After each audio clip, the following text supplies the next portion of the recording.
లడ్డు వివాదం ఏమైపోయిందంటే సైలెంట్ అయిపోయినట్టేనా? లేకపోతే ఈ పరకమణి బంగారం కేసులో మిమ్మల్ని అరెస్ట్ చేశారు. అంటే బేసిక్‌గా ఇది మీ వ్యక్తిగత విషయం. అసలు ఏం జరిగింది? మిమ్మల్ని అరెస్ట్ చేసిన తర్వాత పోలీస్ స్టేషన్‌లో మిమ్మల్ని ఏమన్నా ఇబ్బంది పెట్టారా? ఏం నన్ను జరిగిందసలు? నన్నైతే పోలీసులు ఎటువంటి ఇబ్బంది పెట్టలా. నన్ను పొద్దున్నే ఇక్కడ ఇంటి దగ్గర 6:30, 7:30కి వచ్చారు పోలీసులు. నన్ను 8:30కి తీసుకెళ్లారు. హ్మ్. సో నేను రేపు వస్తానని చెప్పినా వాళ్ళు లేదు లేదు ఇప్పుడే తీసుకెళ్లాల్సిందని చెప్పేసి నేను కోఆపరేట్ చేశా. అట్లానే వెళ్ళాను. వెళ్ళిన తర్వాత నన్ను ఎక్కడ ఇబ్బంది పెట్టలేదు. కాకపోతే కార్‌లో లాస్ట్ సీట్‌లో పడేశారు. లాస్ట్ సీట్‌లో ముగ్గురు కూర్చోబెట్టారు. ఇన్నోవాలో లాస్ట్ సీట్‌లో ముగ్గురు, మధ్యలో ముగ్గురు, ముందిద్దరు. సో డ్రైవరు, సీఐ, మధ్యలో ముగ్గురు కానిస్టేబుల్లు, వెనక ఇద్దరు కానిస్టేబుల్ మధ్యలో నేను. సో జర్నీ కొద్దిగా ఇబ్బంది అంతే. సో కొంచెం హైట్ ఉండగానే వెనక కూర్చోడానికి ఇబ్బంది కదా. అంతమించి నన్నేం లేదు. వాళ్ళు అడిగిన క్వశ్చన్లన్నిటికీ సమాధానం చెప్పా.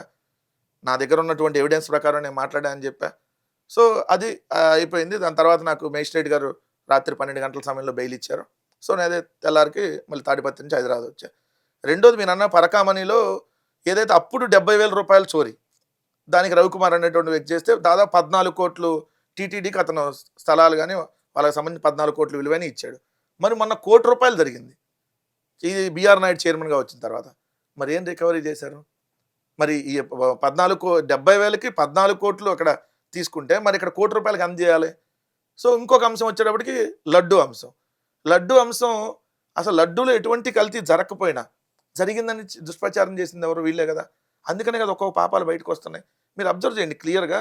వెంకటేశ్వర స్వామి మహిమలు ఎలా ఉంటాయి, వెంకటేశ్వర స్వామి ఎలా వీళ్ళకి చెప్తాడంటానికి, ఎలా అతను చూపిస్తాడు మహత్యం అంటానికి సీక్వెన్స్గా కొన్ని అంశాలు చెబుతారు. చంద్రబాబు నాయుడు గారు గొడ్డు కోవు, పంది కోవు ఇవన్నీ మాట్లాడాడు. అరే ఏంది ఇట్లా మాట్లాడతాడు అనుకున్నాడు దేవుడు. సరే చూద్దాంలే మారతారులే అనుకుంటే మారలా. ఏం చేశారు? డైరెక్ట్గా ఇందాపూర్ డైరీకి, హెరిటేజ్ డైరీకి ఉన్నటువంటి అక్రమ సంబంధాన్ని సక్రమంగా వెబ్సైట్లో బయటపడేలా చేశాడు. అంతకుముందు కూడా ఉంది వెబ్సైట్లో, ఎవరు చూడలా. అంతకుముందు నుంచి ఉంది వెబ్సైట్లో Indapur dairy, Heritage manufacturing unit అని. సో ఇది బయటకు వచ్చేటట్టు వెంకటేశ్వర స్వామి చేశాడు. చేసి ఇందాపూర్ డైరీ కూడా మొన్న ట్యాంకర్ బోల్తా పడింది. రెండు హెరిటేజ్ ఇందాపూర్ అంటే హెరిటేజ్ నెయ్యిని ఇందాపూర్ ద్వారా తిరుమలకి సప్లై చేస్తున్నాడు చంద్రబాబు నాయుడు అనేది ఓపెన్గా అందరికీ తెలిసిపోయింది. ఇదొకటి. రెండోది, తిరుమలని రాజశేఖర రెడ్డి గారు ఏదో 2 కొండలే చేస్తానన్నాడని ఏదో దుష్ప్రచారం వీళ్ళు చేశారు.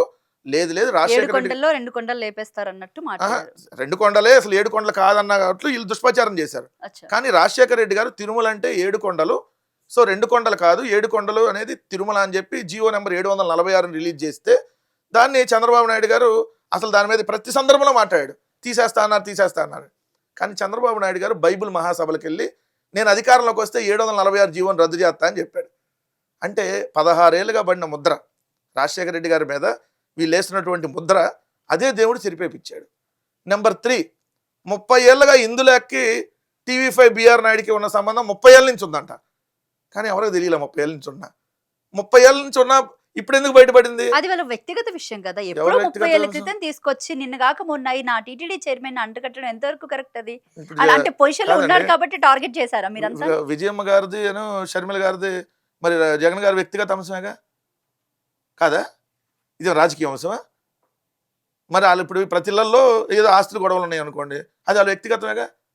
మీరందరూ తీసుకొచ్చి ఎందుకు మాట్లాడారు? ఆయన గెలిచిన తర్వాత సరిగ్గా పాలన చేయకపోతే అప్పుడు వ్యక్తిగతంగా టార్గెట్ చేశారని అనుకోవచ్చు. ఇది ఎప్పుడో 30 ఏళ్ల కథ కదా.